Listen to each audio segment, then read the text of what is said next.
Not looking good. It's not looking good. It's quite sad to see that. So my people were very upset about it. I can't imagine there's anything on them, frankly, because, as we said, there's no collusion. There's no collusion whatsoever.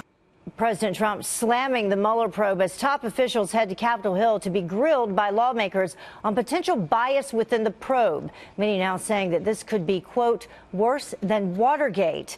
So is the investigation slanted against Trump, President Trump, I should say? Here now to debate it is New York City Councilman Joe Borelli and liberal analyst Kathy Areu. Thank you both for joining us this morning. So, Joe, I'll start with you. What's your take on this?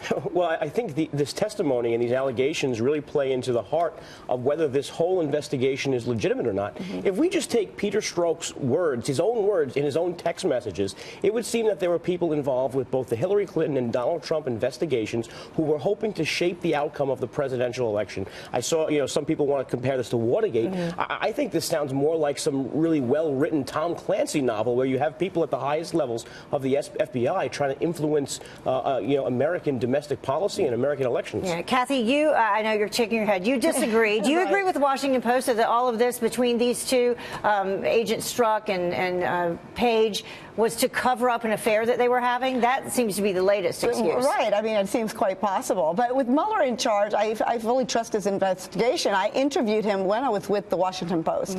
And this is a guy who's completely, from what I could tell, is unbiased. He's by the book. And he let these people go. So, if anything, he saw there was a problem and fixed it just like that. But what about all the people that he has brought on board with him and how the majority, if not almost every single one of them, have been Democratic donors? Yeah, but why do that? But Mueller is not a Democrat himself. He worked for George Bush, President Bush. So Mueller but the people that he's brought in. But he's in charge, and he's taking care of the situation. He shows you how quickly he takes care of a situation. This was a problem in 2016. He took care of that situation. What do you think, Joe, in terms of the people that he's brought in to help? This is an all-star team of people who don't like Donald Trump and who really, really like Hillary Clinton. If we look back, right, the FBI and the DOJ are trying to tell us that they followed protocols, gathering these new transition team emails.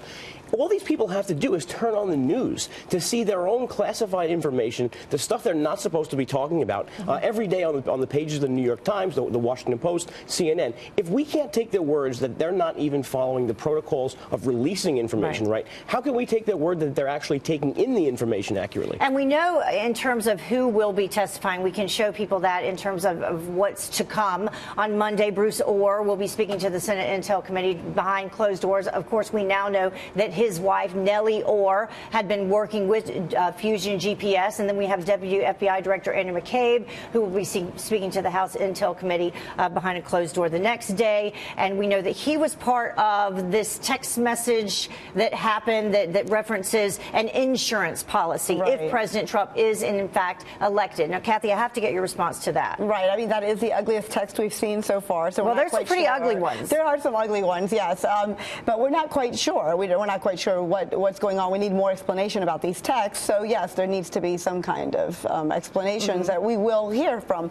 But I don't think that we should take away the integrity of the investigation against Trump. And a lot of people think it's a lot of smoke and mirrors just to take away from what's going on. And what's going on is a true investigation against Trump and the collusion with Russia. But none of that's really smoke and mirrors, because we know for a fact the number of donations that were made to Democratic parties from the people who have been named by, to participate in this investigation by Mueller. And then we also have these text messages. But from the beginning, everyone's been afraid that something was going to happen to stop the investigation with Mueller. All eyes were on Mueller, and the GOP and Republicans have loved him from the start.